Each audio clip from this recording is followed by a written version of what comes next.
وقال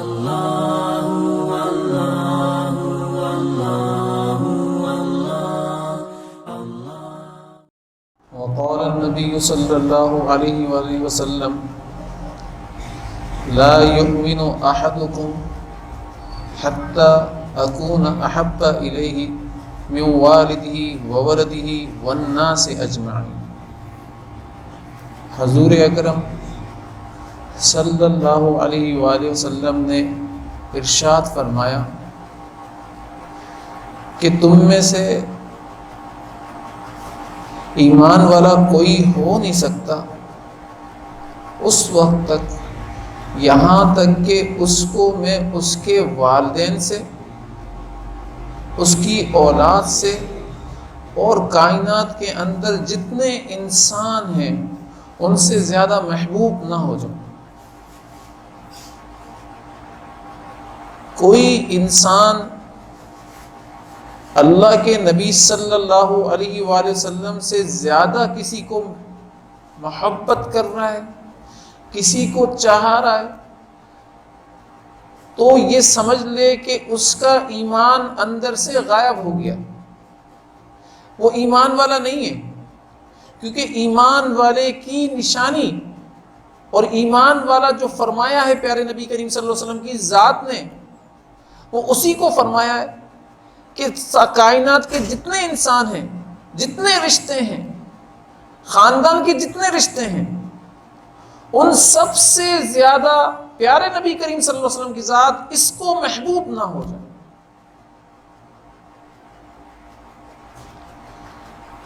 آج ہم حضور اکرم صلی اللہ علیہ وسلم سے محبت کے دعوے تو کرتے ہیں لیکن محبت صحیح طریقے سے نہیں کرتے۔ دعویٰ اور ہے، دعوت اور ہے۔ محبت کا دعویٰ کرنا اور ہے، اس کو ثابت کرنا اور ہے۔ تو پیارے نبی کریم صلی اللہ علیہ وسلم کی ذات سے محبت کا اگر دعویٰ کرتے ہیں تو اس کے ثابت کرنے کے مواقع بھی آتے ہیں۔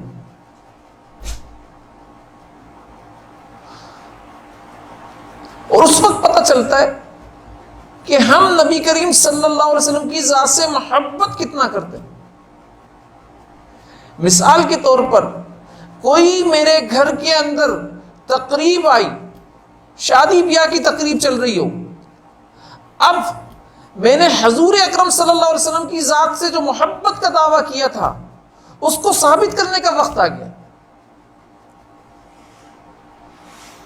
اس تقریب کے اندر حضور صلی اللہ علیہ وسلم کا طریقہ دیکھنا ہے کہ میں حضور صلی اللہ علیہ وسلم کا طریقہ اس تقریب میں اپناتا ہوں یا نہیں اپناتا، میں اس تقریب کو محمدی تقریب بناتا ہوں نہیں بناتا، میں اپنے کپڑوں کو محمدی کپڑے بناتا ہوں نہیں بناتا، میں اپنی شادی کو محمدی شادی بناتا ہوں نہیں بناتا۔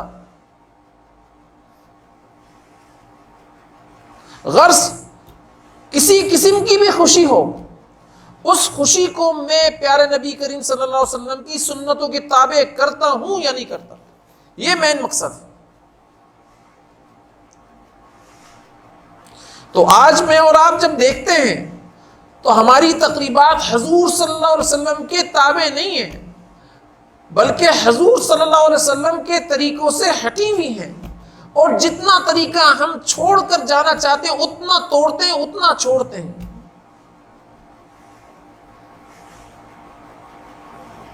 اگر ہم بے حیائی کی ساری حدودوں کو پار کر جائیں نا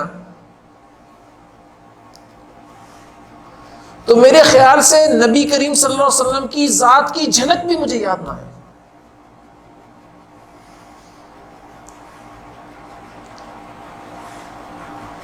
ایسی تقریب ہم بنانا چاہتے ہیں۔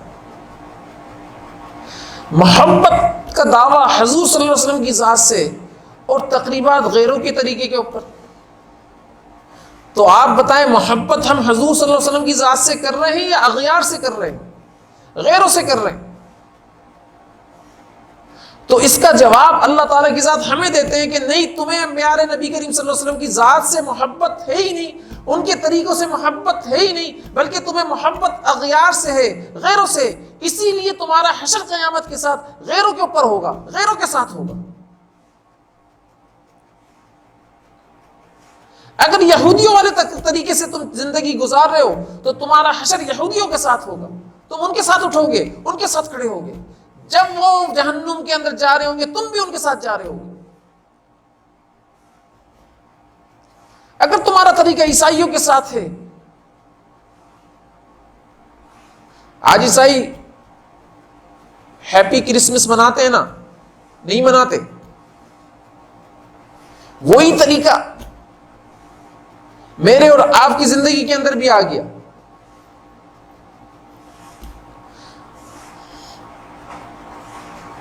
اور ہم 12 ربیع الاول کا مطلب یہ سمجھتے ہیں، یا عید میلاد النبی کا مطلب یہ سمجھتے ہیں کہ ایک مہینہ حضور صلی اللہ علیہ وسلم کی تعریفیں کرو، مدح کرو، اور خوب مدح کرتے کرتے ہم یہ سمجھتے ہیں کہ حق ادا کر دیا۔ ارے نہیں، نبی کریم صلی اللہ علیہ وسلم کی ذات کا حق ادا کر سکتے ہو آپ؟ 24 گھنٹے کی زندگی کو نبی کریم صلی اللہ علیہ وسلم کی زندگی کے اوپر لے کر آؤ، یہ ہے حق۔ صرف چند دن آپ نے حضور صلی اللہ علیہ وسلم کی تعریف بیان کی اور حضور صلی اللہ علیہ وسلم والے اعمال اختیار ہی نہیں کیے، حضور صلی اللہ علیہ وسلم والے اعمال کو چھوڑ کر چلے، تو کیا یہ تعریف بیان کرنا مجھے کہیں پر کامیاب کروا دے گا؟ نہیں کروا سکتا۔ تعریف تو ایک کافر بھی بیان کرتا تھا حضور اکرم صلی اللہ علیہ وسلم کی ذات کی، ایک مشرک بھی حضور صلی اللہ علیہ وسلم کی ذات کی تعریف بیان کرتا تھا۔ کیا کہتے تھے؟ یہ امین ہیں، یہ صادق ہیں، یہ امانت دار ہیں، یہ سچے ہیں، یہ جھوٹ کبھی بھی نہیں بولتے۔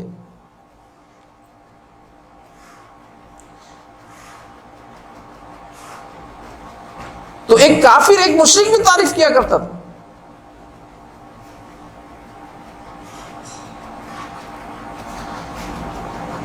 اور آج ایک مسلمان بھی اسی کی طرح تعریف تو کر رہا ہے، لیکن نبی والے اعمال اپنی زندگی کے اندر لے کر نہیں آ رہا،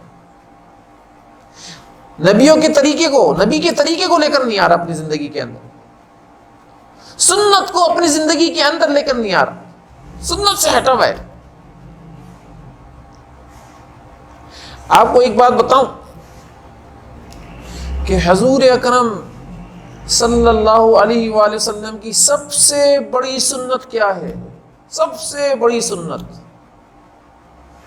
آپ صلی اللہ علیہ وسلم کی سب سے بڑی سنت یہ ہے کہ ایک ایمان والے کو کس طریقے سے پیارے نبی کریم صلی اللہ علیہ وسلم کی زندگی کی طرف لاؤ، یہ سب سے بڑی سنت ہے کہ ایک ایمان والا اگر نبی کے طریقے سے ہٹ گیا ہے تو کچھ ایمان والے جمع ہو جائیں اجتماعی شکل کے اندر اور اس ایمان والے کی فکر کریں کہ یہ ایمان والا کس طریقے سے نبی کی زندگی پر آ جائے، اور اس کے لیے اس کو ہاتھ جوڑنا پڑے ہاتھ جوڑے، اس کے پاؤں پکڑنا پڑے پاؤں پکڑیں، اس کو ایک دو دفعہ بات کر کے نہیں چھوڑ دیں کہ بھئی ایک دو دفعہ بات کر دی بس کافی ہو گیا، وہ ہم کیا کریں، ہماری بات ہی نہیں مانتا، ایسا نہیں کریں۔ آپ نے تو اس پر اس وقت تک محنت کرنی ہے جب تک کہ وہ آپ کی بات نہ مان لے، یہ عذر نہیں چلے گا وہاں پر اللہ کی بارگاہ میں۔ ہم کیا کرتے، ہماری بات ہی نہیں مانی اس نے، ہم نے تو اپنا کام کر دیا تھا، یہ عذر نہیں چلے گا۔ آپ نے اس وقت تک کوشش کیوں نہیں کی جب تک کہ وہ آپ کی بات مان لیتا؟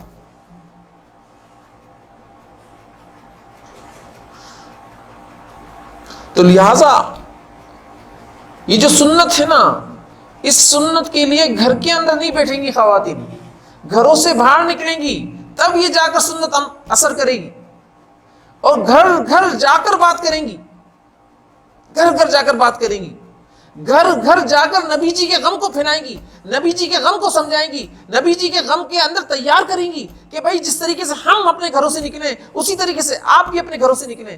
اور خواتین کو میں کہوں گا کہ جو خواتین ہیں نا، یہ انصار صحابیہ رضی اللہ تعالی عنہن بن جائیں، کہ انصار صحابیہ نے اپنے اپنے گھر پیش کیے تھے کہ بھئی آ جاؤ یہاں پر دین کی محنت کا کام کرو، یہاں پر ہمیں دین سکھاؤ۔ اور جو اپنے علاقے سے جائیں گی وہ مہاجر خواتین ہیں، یہ مہاجر خواتین بن جائیں، اس طریقے سے باری باری تشکیل دیں، ادھر سے ادھر ادھر سے ادھر. یہ طریقہ ہے حضور اکرم صلی اللہ علیہ وسلم کے غم کو پھیلانے کا. صحابہ کرام نے اس طریقے سے غم کو پھیلایا. لہذا جتنی خواتین وہاں بیٹھی ہیں میں ان کو کہوں گا کہ خواتین کو تیار کریں اور پھر برکت سے ان کے استاد، ان کے شیخ جو بھی بات کریں، بتائیں، ہدایت دیں، اس ہدایت کے مطابق چلیں، عمل کریں.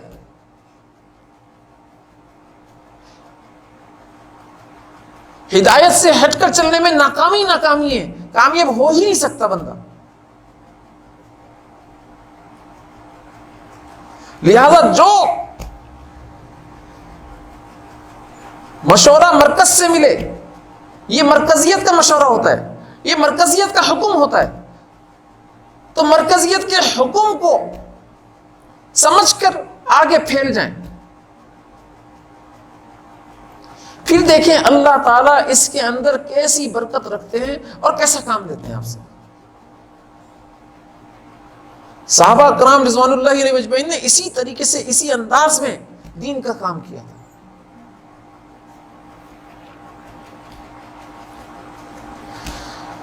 تو لہذا اگر عشق کا دعویٰ ہے حضور اکرم صلی اللہ علیہ وسلم کی ذات سے تو پھر عاشق بن کر بھی دکھائیں. اور عاشق بننا یہ ہے کہ اللہ کے نبی کا طریقہ اپنی زندگی میں گھول لیں اور معاشرے کی زندگیوں کے اندر بھی گھول دیں کہ معاشرہ بھی نبی کا معاشرہ نظر آئے، صحابہ کا معاشرہ نظر آئے. گھر کے اندر بھی نبی کا طریقہ گھول دیں کہ گھر بھی ایسا لگے کہ نبی کا گھرانہ ہے، بھائی نبی کے گھرانے کا تاثر دے رہا ہو. ایسا ہر چیز کے اندر نبی کا رنگ نظر آئے. آپ کے کپڑوں سے نبی کا رنگ نظر آ رہا ہو، آپ کے چہرے سے نبی کا رنگ نظر آ رہا ہو، آپ کے گھرانے سے نبی کا رنگ نظر آ رہا ہو، آپ کی معاشرے سے نبی کا رنگ نظر آ رہا ہو، آپ کی تجارت کے اندر نبی کا رنگ نظر آ رہا ہو. یہ اللہ تعالیٰ کی ذات کا رنگ ہے جو اللہ تعالیٰ کی ذات نے نبی کی صورت میں چڑھایا ہے، نبی کی سیرت میں چڑھایا ہے. اور اللہ تعالیٰ چاہتے ہیں کہ سارے لوگ، ساری مخلوق میرے نبی کے رنگ کو چڑھا کر بیٹھ جائیں. اللہ اپنے نبی کے رنگ میں ہر مخلوق کو دیکھنا چاہتے ہیں. ایسی محبت ہے اللہ تعالیٰ کی ذات کو اپنے نبی کریم صلی اللہ علیہ وسلم کی ذات سے. صحابہ کرام اسی انداز کے اندر عشق کیا کرتے تھے حضور اکرم صلی اللہ علیہ وسلم کی ذات سے، اسی انداز میں عشق کیا کرتے. میں آپ کو ایک بات بتاؤں، جنگ احد کے اندر جب خبر پہنچی کہ آپ صلی اللہ علیہ وسلم کو نعوذ باللہ قتل کر دیا گیا ہے، شہید کر دیا گیا ہے، تو ایک صحابیہ رضی اللہ تعالی عنہ وہ نکل کھڑی ہوئی گھوڑے پر اور آپ صلی اللہ علیہ وسلم کی تلاش کر رہی ہیں، دیکھ رہی ہیں اور پوچھ رہی ہیں کہ آپ صلی اللہ علیہ وسلم کہاں پر ہیں، کدھر ہیں، مجھے آپ صلی اللہ علیہ وسلم کی خبر دے دو کوئی. تو کسی صحابی نے فرمایا وہ آپ وہاں پر جائیں، آپ کی شوہر کی لاش وہاں پڑی ہوئی ہے. بولا وہ تو ٹھیک ہے شوہر کی لاش پڑی ہوئی ہے، لیکن مجھے آپ صلی اللہ علیہ وسلم کی ذات کا بتاؤ. مطلب شوہر کا سن کر شوہر شہید ہو گئے، ان کے دل کے اندر ذرہ برابر بھی تعصب نہیں تھا.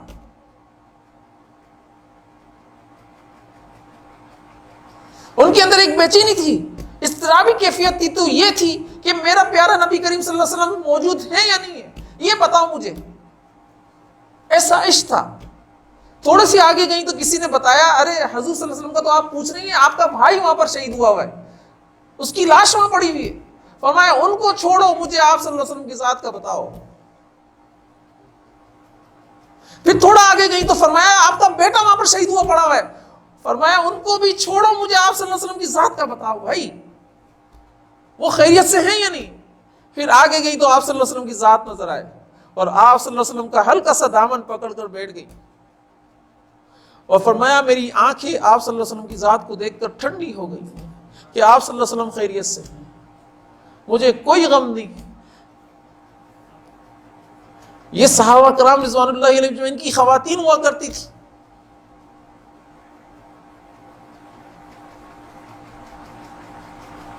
آج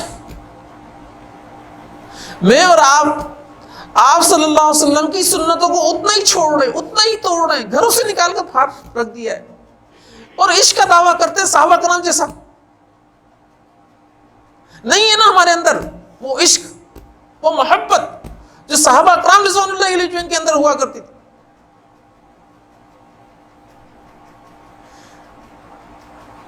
جنگ کی تیاریاں چل رہی ہیں اور سارے گھروں کے اندر ایک جنگ کا سما ہے، جہاد کا سما ہے، سب خوشیوں کے اندر تیاریاں کر رہے ہیں۔ ایک صحابیہ رضی اللہ تعالی عنہ، ان کے شوہر پہلے ہی شہید ہو گئے تھے اور ان کی گود کے اندر بیٹا، اور وہ زاروں قطار رو رہی ہیں کہ سب کے گھروں کے اندر جہاد کی تیاریاں چل رہی ہیں حضور صلی اللہ علیہ وسلم کے حکم کے اوپر، اور میرے گھر کے اندر کوئی مرد ہی نہیں ہے کہ جہاد کی تیاری میں کر سکوں۔ سب تیاری کرنے میں لگے ہوئے ہیں، سب اپنے مردوں کو تیار کر رہے ہیں، ابھار رہے ہیں کہ بھائی تو نے بھی شہید ہونا ہے، تو نے بھی شہید ہونا ہے، شہید ہو کر آئی ہو، بھاگی ہو نہیں۔ اس طریقے سے تیاریاں کروا رہی ہیں، اپنے مردوں کو ابھار رہی ہے، چاہے وہ بہن بھائی کی شکل ہو، چاہے وہ بیوی اپنے شوہر کی شکل کی صورت میں ابھار رہی ہو، چاہے وہ باپ کی شکل میں ابھار رہی ہو بیٹی۔ ہر خواتین تیاری کروا رہی ہے۔ ان سے رہا نہیں گیا تو یہ حضور صلی اللہ علیہ وسلم کی خدمت میں حاضر ہوئی، روتی ہوئی حاضر ہوئی، فرمایا یا رسول اللہ میرے گھر کے اندر تو کوئی مرد ہے ہی نہیں، لیکن یہ میرا چھوٹا بیٹا میری گود میں ہے، آپ اس کو لے لیجئے اور اس کو جہاد پر بھیج دیجئے۔ تو آپ صلی اللہ علیہ وسلم نے فرمایا یہ چھوٹا بیٹا کیسے بھیجوں؟ بولا نہیں یا رسول اللہ یہ میرا چھوٹا بیٹا ڈھال کا کام کرے گا، اگر کسی صحابی کے پاس ڈھال نہیں ہے نا تو اس کو ڈھال کی صورت میں دے دے کہ اس کو ڈھال بنا لے، کوئی تیر آئے تو اس کے اوپر، اس کے سینے کے اوپر کھا لے، یہ کوئی تلوار چلے تو اس کے سینے کے اوپر چلے، اس کو ڈھال کی طرح یوز کرے، لیکن آپ اس کو اپنی بارگاہ میں قبول فرما لیں۔ یہ جذبے ہوا کرتے تھے۔ آج ہم تیاریاں کر رہے ہیں تو شادیوں کی تیاریاں کر رہے ہوتے ہیں، کئی دنوں تک شادیوں کی تیاریاں چل رہی ہوتی ہیں، ارے کیا ہوا بھائی شادی ہونے والی ہے فلاں کی، اور بڑے فخر سے بتا رہے ہوتے ہیں بھائی اس کی شادی کی تیاری تو 2 مہینے پہلے شروع ہو جاتی ہے۔ صحابہ کرام رضوان اللہ علیہم اجمعین کا یہ عزم ہوا کرتا تھا اور یہ ان کا جذبہ ہوا کرتا تھا۔ دیکھیں کس طریقے سے، کس انداز میں اپنے بچے کو پیش کر دیا، اپنے بچے کو پیش کر دیا۔ آج ہم شادی کی تیاریاں کر رہے ہوتے ہیں تو کئی دن تک شادی کی تیاری کر رہے ہوتے ہیں، کئی مہینے شادی کی تیاری کر رہے ہوتے ہیں، اور پھر بڑے فخر سے بتا رہے ہوتے ہیں کہ بھئی 2 مہینے تک فلاں آدمی کی شادی کی تیاری چلتی رہی ہے، 2 مہینے کے اندر اس نے پتہ نہیں اربوں روپے خرچ کر دیا۔ اتنے فخر سے بتا رہے ہوتے ہیں، اتنے فخر سے۔ ایک اسراف، ایک گناہ کے اوپر آپ کے دل کے اندر فخر آ جائے تو آپ اپنے ایمان کی خیر منائیں۔ آپ کے اندر سے ایمان چلا گیا کہ آپ نے فخری انداز کے اندر یہ بتایا اس نے اپنی بیٹی کی شادی میں 10 کروڑ خرچ کیے تھے، بھائی کیا زبردست شادی کی تھی، کیا کیا تھا۔ ایک اسراف کے اوپر آپ یہ باتیں کر رہے ہیں، اور اسراف کبیرہ گناہ ہے۔ اللہ نے قرآن میں منع فرمایا وَلَا تُبَذِّرْ، اسراف مت کرو۔ اسراف کرنے والے شیطان کے بھائی ہیں، یہ اللہ تعالیٰ کی ذات نے قرآن کے اندر فرمایا ہے ان المبذرین کانوا اخوان الشیاطین، یہ اللہ نے قرآن کے اندر فرمایا ہے۔ تو جو شیطان کے بھائی ہیں اسراف کرنے والے، اس اسراف کرنے والے کا ذکر آپ فخری انداز میں کر رہے ہو، جیسے ابلیس کا ذکر کوئی فخری انداز میں کرے تو ابلیس کا ذکر فخری انداز کرنے کے اندر کافر ہو جائے گا نہیں ہو جائے گا؟ ہم یہ بولیں فخری انداز میں نعوذ باللہ من ذالک، ہم یہ بولیں کہ بھائی دیکھ ابلیس کیسا تھا، اس نے آدم کو سجدہ نہیں کیا، زبردست کام کیا ابلیس نے، یہ فخری انداز میں بتانے والی بات ہے؟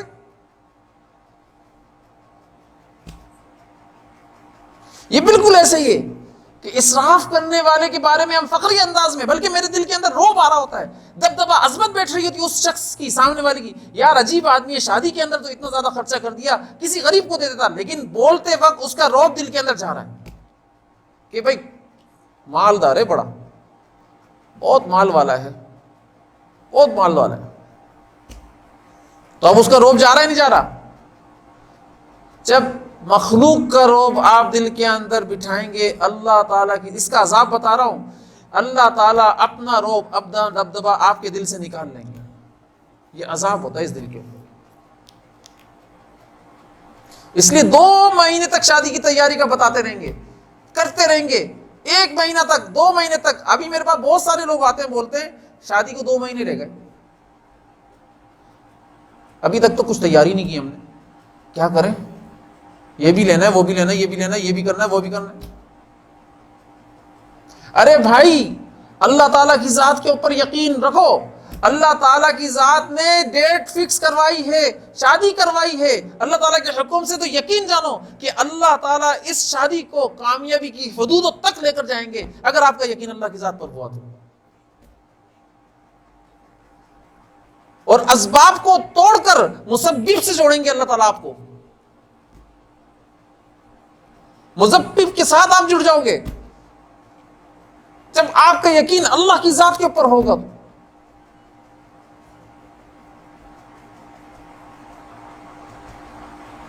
تو کہنے کا مقصد کیا تھا؟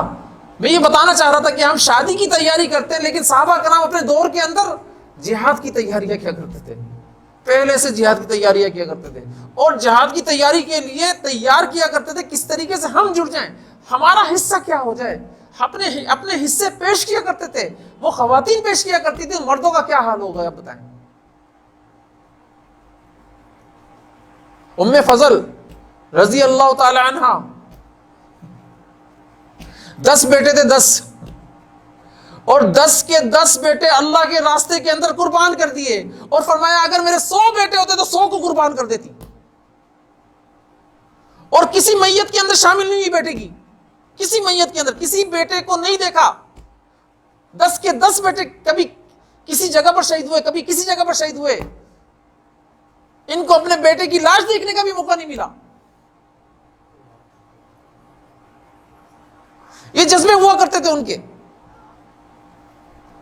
ہمارے جذبے کیا ہے؟ آج کی خواتین کے جذبے کیا ہیں؟ بھائی قرآن کے اندر آیت آئی ہے وَلَا تَبَرُّجْنَ تَبَرُّجَ الْجَاهِلِيَّةِ الْأُولَىٰ. اس آیت کو کوئی سمجھا ہی نہیں ہے. اس آیت کو نہ سمجھ کر کیا کر رہے ہیں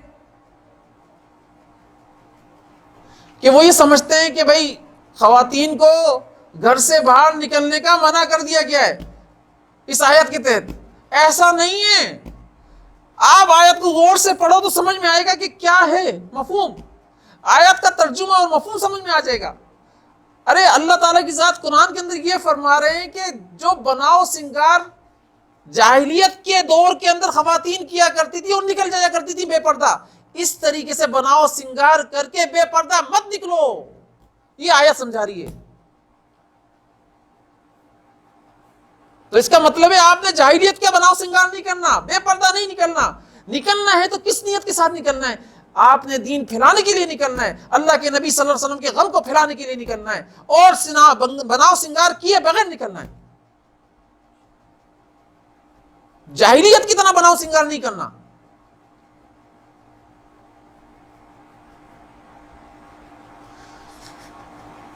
کیوں کہہ رہا ہوں یہ بات؟ اس لیے کہ اللہ تعالیٰ کی ذات نے ہی قرآن کے اندر فرمایا کنتم خیر امۃ اخرجت للناس تأمرون بالمعروف وتنہون عن المنکر وتؤمنون باللہ. یہ اللہ تعالیٰ قرآن میں فرمایا. تو امت کے اندر تینوں طبقے آ جاتے ہیں کہ تم بہترین امت ہو، نکالے گئے ہو لوگوں کے لیے. تو اس تم بہترین امت کے اندر مرد بھی آ گیا، عورت بھی آ گئے، بچے بھی آ گئے. یہ تو نکالے گئے بھائی. عورتیں بھی نکالی گئی ہیں اللہ کے غم کو پھیلانے کے لیے. مقصد کیا تھا؟ تأمرون بالمعروف، بھلائی کا حکم کرنا تھا، برائیوں سے روکنا تھا، اور اللہ کے اوپر ایمان لانا تھا. تو اللہ تعالیٰ قرآن کے اندر فرما رہے ہیں.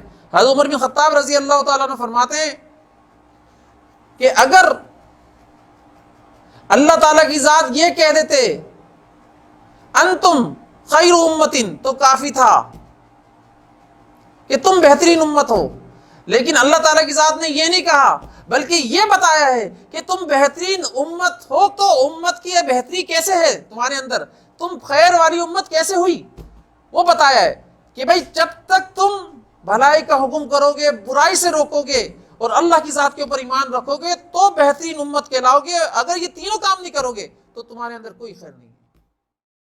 اللہ